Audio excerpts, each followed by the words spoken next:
Oh no! अरे बापा,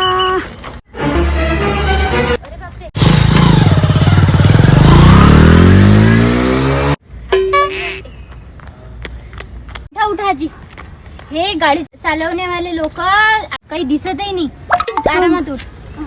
त्याची काहीच गलती नाही हो बाई. मी चुकीच्या रस्त्यानं जात होती. आंधळी हाव ना. हो आजी, मला माहिती आहे तुम्ही आंधळा आहे म्हणून. तो माणूस तर आंधळा नाही ना. त्याला समजायला पाहिजे की आपण कशी गाडी चालवायला पाहिजे. चला आजी, मी तिथपर्यंत तुम्हाला सोडून देते. नाही हो बाई, जा तू. मी जाते बाई, मला जाता येते. ठीक आहे, चला चला, मी पोहोचून देते तिथपर्यंत. मला सांगा आजी, तुम्ही जन्मता आंधळ्या आहे की आता आंधळ्या झाल्या? नाही हो बाई, मी जन्मता आंधळी नाही. हा 1 वर्षाच्या पूर्वी बाया त्या पिंपळाच्या झाडाखाली ऍक्सिडेंट झाला होता.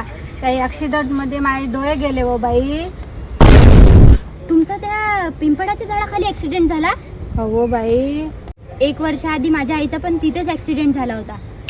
5 दिवस ते दवाखान्यात राहिली, पण मी तिला नाही वाचू शकली. Oh no! माझ्या आईला एका कारवाल्या बाईनीच उडवलं होतं. माझ्या आईचा ऍक्सिडेंट करणारी पण ती एक कारवाली बाईच होती. ती बाई जर आता मला दिसली ना, खरंच मी तिला सोडणार नाही. ती बाई तडपू तडपू मरणार, जशी माझी आई मेली. बस बेटा बस. तुझी बददुआ लागली त्या बाईला. तुझ्या आईचा ऍक्सिडेंट करणारी बाई मीच होती. मीच ती कारवाली होती. आणि आजही तडपू तडपू मरते हो बाई. मी रोज तडपू तडपू मरते.